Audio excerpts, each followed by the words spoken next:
All right, so we're going to be doing a video, not your standard unboxing of the set. We have a brick here of X-Men 97.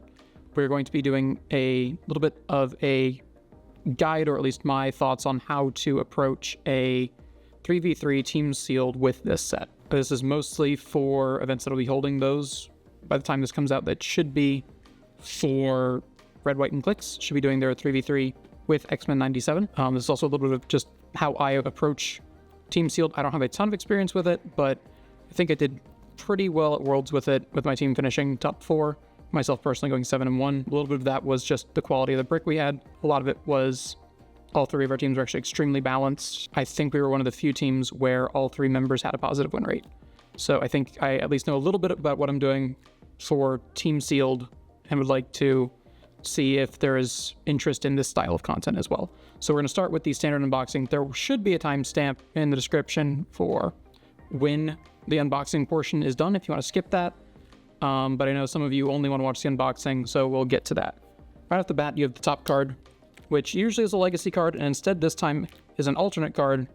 This will be one of the only times that I know of that the top card, except for maybe team-ups, will be usable in the sealed. Usually this is legacy card, but we'll be keeping our eyes out for whatever this figure is. That would be probably not one of the better ones. That is the common Jean Grey team-up. Realistically, not one that I would pay attention to for playing sealed. If that were, say, the Storm card or Morph or something, that would definitely be one of the teams you'd be looking at. The Jean Grey one we can revisit in just a moment, but I believe it has to do with, again, Storm. Because the main thing I think it loses out on, if memory serves, is that you don't get to generate the Cyclops bystander, which is probably why you're playing that Jean Grey. You just get another attacker on top of your prob TK piece. So, brick opened. It'll be going off to the side here. All right, first pack. Let's unbox. Usually you only have, I think it's 30 minutes to fully unbox everything, so it's usually done a lot more hectically. All right off the bat, you've got super rare Cyclops, Callisto, and uncommon Madeline Pryor. Those are 3 of the figures I would look at immediately, as well as common Beast. Actually, I think this is a really good pack in general for sealed, because if my memory serves, the common Prime Sentinel is the 15-point sidestep carry. So that is a very strong figure if you need someone to carry. And common Beast, you're looking at outwit and support. That's a TK, or no, that's another sidestep carry, perplex. And then you've got Scott, who's a good attacker. Callisto, I think it's probably one of the better rares in the set. So let's just put this down here. Put the cards off to the side. We'll get to that in a minute. Next up, I'm just gonna not worry about trying to just keep popping them. All right, another probably stupid pack. Super rare Cable. This is already, realistically, you're going to be looking at Cable having his own team here, Scott having his team. And then generally we're going to have more supporting figures here in the middle. The Dino Man, Expendable Goon, is okay. Not exactly what I would keep for a lot of things. He does have outwit on some of the odd clicks. And then Leech is just Leech. He is one of the most broken figures in the whole set, despite only being a common. The other 2 I will pop out and split towards the middle, being the uncommon Prime Sentinel and the, I believe that's the A Jubilee. They're both okay. Realistically, I'm going to put the ones I'm not as interested in building around over here to the side. Going past that, though, so we're going to try to unbox a good amount of it, and then we'll start the team build after. But some of them are just going to be done as well. Okay, we actually have Forge and Dr. Valor Cooper, who is, again, one of the leadership pieces. Like in sealed, you're looking for a lot of your value pieces, like access to a lot of the stronger supporting moves without needing to invest a ton of points in them. Speaking of that, though, you've got the common and uncommon Magneto, so you could try to do the battlefield promotion from one to the other with these. Personally, I would play that with Leech. Leech kind of has to be addressed. So Magneto waits for another friendly character, the X-Men keyword, to be KO'd. We have 2 of these guys, which are good. But he waits for another friendly X-Men to be KO'd. And Leech, pretty much his entire strategy revolves around keeping Leech alive, turning up their team abilities, outwitting them, So your opponent's main strategy is going to be go and kill Leech as fast as you can, which then just plays into Magneto's playstyle of, oh, you got rid of one of my X-Men, now I can actually start ramping the game up even faster. So having both of those on the same team might be a very good strategy. Let's see, what else do you have here? That's a lot of Wolverines in one pack. The common Wolverine is probably my favorite of the three. The rare is not bad. Again, that Gambit's not all that great.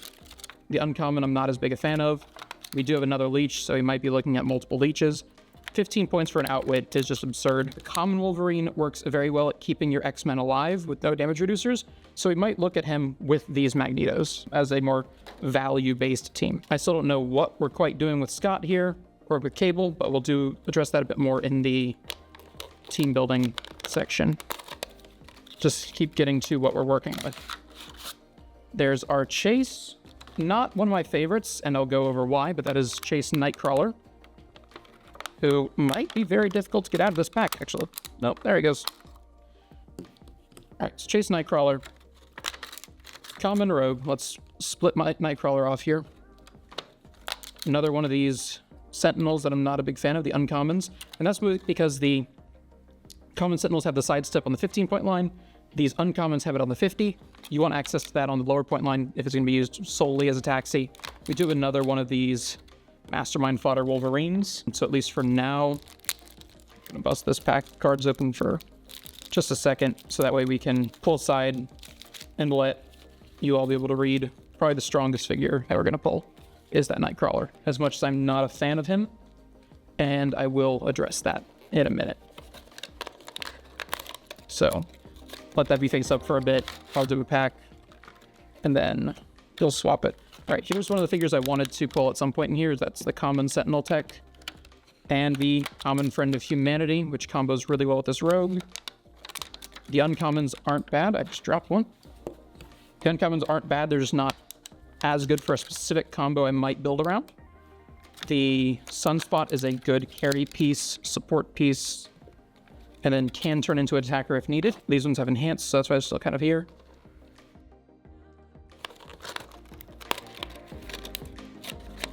Going. All right.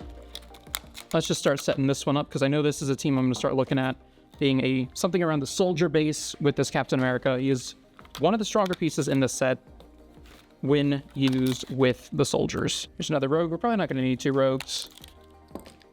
That being said, that could be a funny team to run two rogues. So I'll flip the Nightcrawler real quick. But yeah, we'll get to this, but this is the start of a very strong team between Cable and Cap. We can get some more soldiers going on over there. We can also try to get more X-Men for Cable's effect. Actually works really well, again, with almost wanting to sacrifice a Leech. All right, let's get... I think I read somewhere that most bricks are having 3 to 4 super rares, and this will be our third. This will be our third, which is the super rare to me, my X-Men Magneto. That one, again, really wants a lot of X-Men in your KO area. We might have a team with triple Magnetos, or, well, one of these is sidelined, but still, multiple Magnetos for some reason. Another beast means another outwit and support. A lot of my teams I like to run with support, because the only thing worse than losing your figure half the time is having somebody hit it and then it just crippling the figure. It can't move, it can't attack. There goes an orange Dino Man. He's not going back, probably. Because the only thing we're going to need one for is for this Cap and Cable team, possibly. Being that I think even then the blue Dino Man will do the same job. It is a 15-point soldier in order to trigger Cap straight. And we will get to that kind of combo here. The X-Men, that is a prime Emma Frost. That is also going to be probably a heavily featured figure over here. As well as this Morph. Yeah, a lot of these X-Men require more X-Men in your care area. I am notoriously not a fan of wanting my own figures already KO'd for a strategy. I don't want to be behind on points if I can help it, because it then causes a lot of people to play hyper defensive. When you are already up on points, they'll start playing defensive. And in sealed, for instance, if you don't have the ability to cross the map and go get them, you're at a loss. They're pretty much going to lose the game at that point. All right, so we do have a 2 prime brick, and this is one I have actually pulled in both of my pre-releases. That is Prime Bishop. So I think I've done pretty well with him in the past. So he should be on another team. If not, I don't think he's a soldier. I know Cable is. I don't think he is. So we're just going to keep setting some stuff off to the side here. That is not really going to get used in any of the builds. And by that argument, we should probably bring the blue dino back over. Nightcrawler, you've had your time. I don't know if you're getting on either of these teams at this point. You probably should be on something. Generally, if you pull whatever chase you end up pulling is going to be on one of your teams. I know the second place team from Team Sealed actually did not play their chase at all. So there is something to be said about just not running a chase if you get a bad brick. That's another friend of humanity. I think that's the third one we've gotten here, which I think those are the recruit ones, not the goons, and that is a little bit annoying. The recruits are probably a bit better and constructed when you can actually control what you're getting out of them. In Sealed, I like the expendable goon because you're allowed to generate your own KO area. So it almost gives some of these guys like a 50-50 rollout on just not taking damage and then repositioning them too. It's really strong. Your opponent will still score those 15 points, but sometimes it's worth giving that up just to keep the thing alive. Another thing is, since you're doing the brick, oh, there we go. That's another actual rare that we would want to possibly build around, being Phoenix. I know some people were saying she was not that good in Sealed. My response to that is, stop trying to play her on the sideline. She is a main force threat. In Constructed, she probably could be a sideline figure, but generally, I would prefer her on the main force. So at 60 points, you're looking at like 6 range, single target, high defense. Actually going to see a lot of use. Put one of these gambits in here. And I think this is it's the 25 stealth. So that is going to be all of that gone. Now comes the fun part of trying to just open all these packs of cards and get to the good stuff. Realistically, we're looking at Phoenix, Trask, possibly a friend of humanity.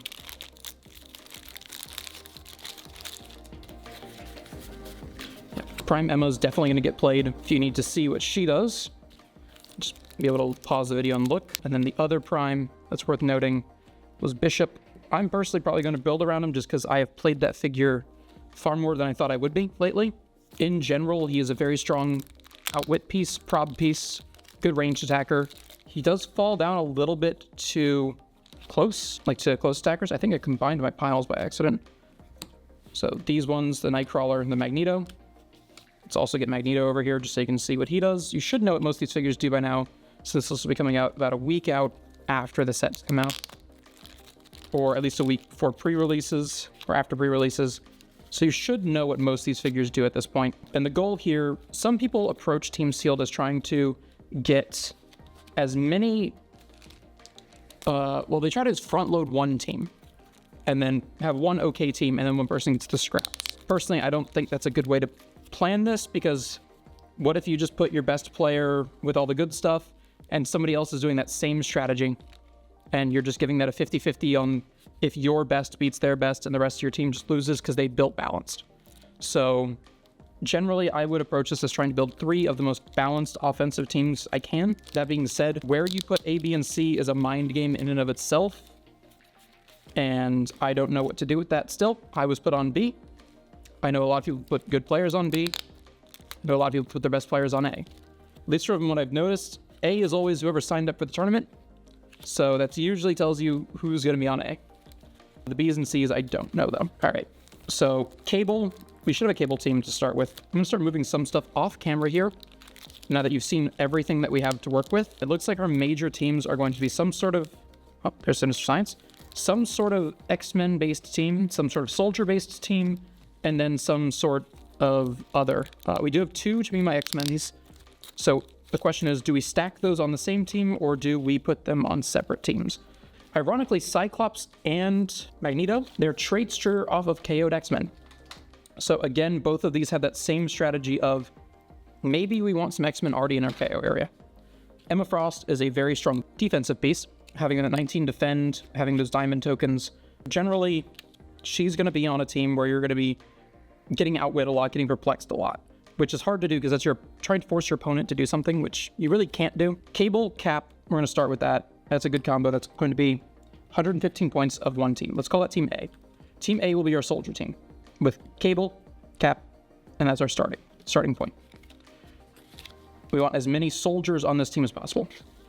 Now, there are not a lot of soldiers on this in this set. Just running through quickly. But even then, just those two. It's also adjacent characters, so it does not have to be specifically soldiers. Forge is actually a soldier. So wherever Forge went off to, Forge is going to help them out with another good outwit, and he is an X-Men as well, so he'll be pulling double duty here. I know I said the blue Dino Man might be good for a soldier-based team. Also, if I remember right, actually, almost all the Wolverines in this set are soldiers. So you could be looking at a Masterminding Wolverine, this 30-pointer, 35. That's going to be, what, 50, 115, 120, 150, 180, starting there. So let's put that, that's the common Wolverine. This is a spy, not a soldier. Probably would put rare in there as well then. So we have a common Wolverine, which the cards did get the mask mixed up between them. So that's, what did I just say? So 50, that's 65, so 115, 230-ish. Let me get my phone and just start putting these on units as we're going. So just looking here, 65, 50, 35, 30. It's only 180. How'd I do that math wrong? All right, 65, 50, 35, 30. Okay, another thing worth noting is for Forge, you can give your opponent a bystander to be able to use, what is it? He gives your friendly character, he gets himself mystics and opposing, and friendly characters, this game has safeguard opposing prob. There is not a ton of prob in this set, except for the people that have a lot of it. That's gonna be things like the Phoenix, this Cable in particular. Surrounding Cable and Forge, there's probably pretty good. I said that was what, 130 or 180? I would put us at 255 if we put the other Wolvie on here. Black and tan suit. Then that should be 255, meaning we have 45 points left of, if we can keep a soldier theme going, we can keep a theme team, or we just lose the soldier theme, which could be okay. Sentinel Brute, we could get a Dino Man on there. Not seeing a lot of other soldiers that we can really use in here, except for maybe a second Mastermind Wolverine could be decent, or we can bump him up to from 35 to 60, which would put 25 points, meaning we have 25 left after that. I'm almost debating putting just the second on there. They're pretty strong to keep stuff alive. No, I think the best thing we do actually is we just play one of these, the blue Dino Man, and then that should be 15 more points. And then going from 35 to 60 is another 25. You'll be 5 points under, but this would be a full soldier theme. And then we can get additional expendable goons off to the side. So let's pull this team off to the side for right now. 1, 2, 3, 4, 5, 6. 1, 2, 3, 4, 5, 6. So we now have a full one team. Probably, this is probably your team B slot, if I had to guess. The other ones we're going to be looking. So we have Cap, that whole thing. So you have a soldier-based team. So the other thing is you have 2 primes and you have 2 teams. That's probably a good place to start, since they cannot be on the same teams together anyway. From there, we know we have 2 To Be My X-Men figures. We could split them, or we could put them on the same team, and we also have a Nightcrawler. These are like the main figures we need to put somewhere. Emma can fit onto almost any team. Mags can fit onto almost any team. Same with Bishop. I will say Nightcrawler probably does not want to be on the same team as Magneto. Magneto has that once per game increase all your combat values by how many KO'd X-Men you already have. So he's probably not going to benefit a lot on a figure that has to use blades. So he will not be benefiting from that increase to damage. He will benefit from the increase to attack, but not damage. What does Cyclopses do? Once per game, if a friendly character with the X-Men keyword is in your KO area, you may place any number of friendly characters with the X-Men keyword adjacent to Cyclops. Cyclops then makes a ranged attack. Again, that's not that great either to work with Nightcrawler. I mean, you could use that to get him back. I'm also not a fan of this Nightcrawler that much, which I did say I would get into the build section, which we are in very clearly. When he uses blades. To use blades, you have to hit. That's when you declare it, is when you hit if you want to use normal damage, or if you want to deal blades. So he actually has to hit every attack to keep his combo going, which is not as strong as most people are making it out to be. Also, with only an 11 attack, you can definitely get around it. The other thing to worry about is someone like Bishop. Bishop takes no damage from ranged attacks. Now, it says that he reduces it to 0. So when he takes penetrating damage, he can't reduce it, so he'll still take that. So pen size is another thing you do have to worry about with Bishop. So I would probably take a Bishop at 70, probably throw on a Leech, because Leech has Mastermind to someone that shares keyword, since not much is going to be under that 15-point line. And it is hilarious for people to fire at Leech with range, and you just did mastermind that to Bishop. Like, it is funny to watch people go, oh, so I dealt no damage with my attack. Cool. So you're probably going to want that. You're probably going to want Madeline Pryor, because she brings a ton of support powers to the team. Where did she go? Here she is. Because not only are you getting that sidestep carry with Flight, you're getting Perplex, as well as long as you don't swap to the Gene, and I don't know why you ever would.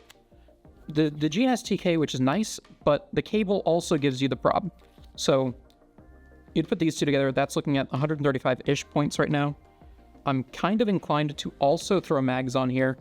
So that's what I say, 135. That's 140, 190-ish right there. Which we could start looking here. I don't know if the Phoenix is considered an X-Men, or if it's just the entity part of it. Should be an X-Men.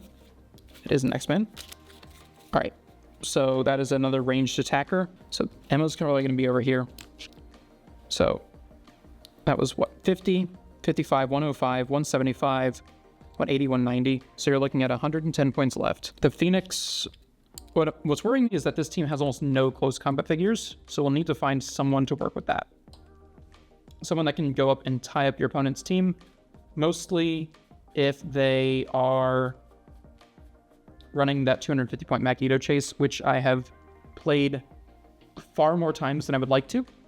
And I've done 2 pre-releases, and in one of them, there were, I believe, 3 Magneto chases, and in the other one, there was another 1 Magneto chase. So he seems fairly common, at least in my area. Distribution may be different. Let's say out of those 110-ish points, we can put 55 into the rare Nightcrawler, who does have a 19 senses, wherever he has gone off to. Here he is. 19 senses up close is going to be a little bit harder to hit. And then you want to really try to fill out all of the supporting powers. So that's your support. Well, support is hard to get on a lot of teams, but Perplex, Outwit, and Prob are the main 3. Specifically, we're going to get a Perplex and a Prob out of this one, and we're going to get an Outwit out of Leech. Mags is your main ranged attacker. Bishop is a secondary ranged attacker. Actually, probably flip those two. And then we have 55-ish points, so we're not going to have a Phoenix on this team. We have 55 points. Part of me wants to say to go with a Jean as well, because she'll make a Cyclops bystander, which is another good ranged attacker. This is a lot of range damage coming in from one team. Nightcrawler does give you a close attacker, which could be good. You could also try to load up more support figures. Or we have 50-ish points, right? What can we could look at a common rogue at 50 and see if there are any powers she can pick up, because she'll start on that charge, toughness, exploit click. And depending on what powers, like Nightcrawler, you could give her hypersonic. That's probably not a bad use of that. Let's just go with that for right now. So I was saying rogue, we could look at trying to copy powers. Nightcrawler, you'd be able to get hypersonic off of. You'd be able to get senses. She doesn't really have a range to copy a lot of ranged powers, but she'd also help you possibly double down on a lot of your supporting powers. My biggest concern is if you lean too heavily into a ranged combat-oriented team, you might come up against certain figures that are very difficult. That 250-point Mags is in a lot of these bricks, it feels like, and he has those stop clicks with an ESD, Energy Shield, and Invincible. And if you don't have a good close attacker to deal with it, you're just not going to get through that figure. And that was the major difference between the 2 pre-releases I had. Is when I had the Super Rare Rogue, which was actually a good close combat figure to deal with it, and the other one I had just a common Rogue, which wasn't as well equipped, but this time we'd have 2 different melee figs that could deal with it. This team is 5 points under as well, but it's hard to get those last points usually on here. I didn't see a lot of one-shots in here, actually. Like, we got Sinister Science, but I didn't see a lot of one-shots we could actually use. But yeah, this would be a very solid X-Men team. The biggest thing I'm kind of missing out on is not using more of these Sentinel techs. We could also, I'm just going to put this to the side for now as a team, but another thing you could do is look at breaking theme and getting in some of these support figures that would help after the initial hit. And if I were to do that, it would be probably taking out Rogue, putting one of them in, putting a Prime Sentinel in. That's 30 of her 50 points. Probably something like them and a Beast or something. Or actually, Beast does have support, so we probably should actually put Beast on there. So that would be, we said we're 55 under. He is 30. That leaves us with 25. Are there any 25-point X-Men? Probably not. We could double leech it, because we do have Actually, we have plenty of leeches. Why not? You want as many X-Men in your care area for mags for that one turn. Let's double down with leech. And do we have science? No scientists. All right. 10 points under is still not bad for sealed, especially when we're not getting a lot of one-shots in here right now. Because, yeah, there's no one-shots over here either. No real one-shots. All right, so yeah, if you want a X-Men team with a lot of X-Men that can go down and will go down, I don't believe the bystander will count as an X-Man for when the team goes down. And that's because it gains the keywords when it's generated and loses them when it is removed from the game, i.e. KO'd. Double leeches, they have to address one or both of them. So you're basically kind of asking them to go into a catch-22 there. So that's a good team too. And then the last team, ironically leaving our chase and a super rare prime for last, which is, I swear this is not me top-loading one team. I actually think the strongest team might be the soldiers. This would be 75 for Nightcrawler, 75 for Cable, or not Cable, Cyclops, wrong Summers. So 150, and then you're looking at 60, so 210. This is still an X-Men theme. I'm thinking we use this beast as well again. He just didn't come to mind originally because I didn't pull one in pre-release and I have no experience playing it, but outwit and support on a figure in general is pretty strong. You can run him either at that 60 or at 30. I know you only get one click of it at the 30, but having an 18 combat reflexes, just put that next to Emma. It's a 19 with defend, so it'll be 21 up close. Most people are not going to be hitting that. So again, that's 150, 210, 240, 60 points left of X-Men. And it's probably pretty hard for me not to just say run the Phoenix and call that your fourth team. Because you're looking at a good ranged attacker, a very good melee attacker, another very good melee attacker, another ranged attacker. You've got an outwit, a support, a prob. He can get hit onto perplex, but not really.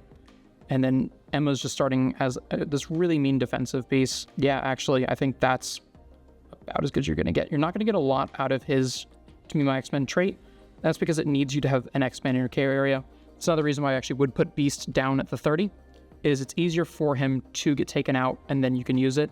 And this is just like a cross map, like place your X-Men adjacent, which would be incredibly stupid with just, all right, power action, place all my X-Men adjacent to me, set up a defensive shell with Emma pretty much instantly, and just reposition your whole team. If you played during Wolverine of the X-Men, there was the Chase Cyclops, and all the chases for that matter had the Siege Courageous ability, which was kind of like that. Just reposition your whole team on the fly. And yeah, let's get everything else out of the way, and then I'll show the three teams in full and show their HC units. I try to get them up on an HC units build, show them in. A little disappointed we weren't able to make use of Callisto. She's probably one of the better rares in the set, in my opinion, being able to go up to, on any of her combat values, just at the beginning of every turn. And she has solid combat values, but I guess when you're building out of a full brick and not two boosters at a time, you are going to have to cut some of those powerful rare spots into making room for more of those power figures that you're actually going to use. The other thing I could do, only one of our teams even has an expendable goon, which is the soldiers, and the only main one that is going to be really pulled in is going to be the Orange Dino Man. But we can also pull in the Sentinel Lab Tech, one of the Sentinels. Basically, usually you're going to have to split up, when sets have expendable goons, you're going to have to split up who gets which ones. In this case, one person has all of them, because the other teams just don't use any of the goons. So on one team, we have, you're going to want a leadership. You're going to get a leadership out of Scott here. You're going to get a very good close high mobility piece with Nightcrawler. He's mostly here to KO a lot of their supporting figures, leeches, etc. Emma, Beast, and Phoenix. This is probably your A, if I had to guess. Put them wherever you want, but most likely is going to be A, using that Chase Nightcrawler. Then your B team is likely going to be, again, I mean, you're using a prime, you're using a super rare. This is not a team to sneeze at by any stretch of the imagination. Using 2 leeches as well. I think we pulled 3 leeches in total. Just a lot of really good figures on this team as well. Another X-Men team, so we did end up with 3 theme teams. Not hard when it feels like 90% of the set is X-Men. Double leeches. So you've got 3 outwits here. If they're running a Bastion, they're in for a really rough time because each leech is going to turn off those team abilities near them. This is a lot of outwit. I don't even think Chase Mags is going to have a fun time against this team. We've got these. And then finally, we've got our soldier team. And it has 2 Wolverines, but I think that's mostly fine. So essentially, main strategies for these teams. This MO1 has the kind of reposition ability. You're going to be using Nightcrawler to take out their supporting figures first, trying to clean up as much of those squishies as possible, while Cyclops and Phoenix just lay down range damage. If they try to perplex you, outwit you, any of that stuff, because Nightcrawler is weak to outwit, you outwit that senses, he's pretty much gone. You're going to be stacking up diamond tokens. Emma's going to exist as this like late game sweeper they just can't deal with. And she's just going to keep up the entire game. The Magneto team, Bishop is just incredibly ranged, bulky, good. Madeline Pryor, perplex your defenses down, get a prob with Cable. You're looking at your outwits. You've got, I think that's actually 4 outwits on one team, which is just frankly absurd. A perplex and a prob and a support. Don't have a TK, but that's fine. Usually I like to have reach on my teams. That's kind of fine. Having 2 leeches means you could probably just use one as bait, just throw it out there. Someone's going to overextend to go for it because they have to go with leech. And if the game goes long enough, Magneto can just get a power action, is once per game to my X-Men, +3 to all combat values on your team if you have 3 X-Men down, which isn't hard when you have 3 very easy to KO outwits that they have to get rid of as fast as possible. And then he does that, and then all of a sudden your Madeline Pryor goes from 10 attack, 2 damage to a 13 for 5 pen. That'll swing an entire game on its own. And then lastly, the soldier team. Cap is going to be giving everyone +1 defense the entire game. And as soon as any of these soldiers goes down, which hopefully is your little blue dino man, as soon as any of them go down, they're getting +2 defense the entire game. Cable is going to be getting an extra prob for every X-Men that goes down. That is Wolvie, Forge, and the other Wolvie. And most likely, the Wolverine can have other X-Men mastermind to him, and that is mostly going to be either Forge to keep Forge alive, or even further on Cable to keep him alive. So yeah, this is how I would build out of this brick. I don't know if the distribution is as kind of narrow as it was in Lantern Legacy, or if these bricks are going to be much different from each other. I've not seen a lot of the set yet, but in general, I've played Prime Bishop enough. I have not seen Prime Emma played as much, just in Sealed. I think these are 3 very good teams, and these teams should do very well for you in Sealed. Okay, so those are the 3 teams. I want to give a big shout out to where I was able to get this brick over at Click Comics in Altamont, and UMBR Media for helping me film all this, make all this possible. If you want to see more content like this, please comment down in the comments what you want. More of this, something different. Liking would also probably help with the algorithm. Subscribing would help me know if people actually want more content in general. And hopefully by the time this comes out, you're already knowing if you're going to Red White and Clix or not, and hopefully this video can help you. But yeah, please comment what you want me to do. Anything else, let me know. Thank you.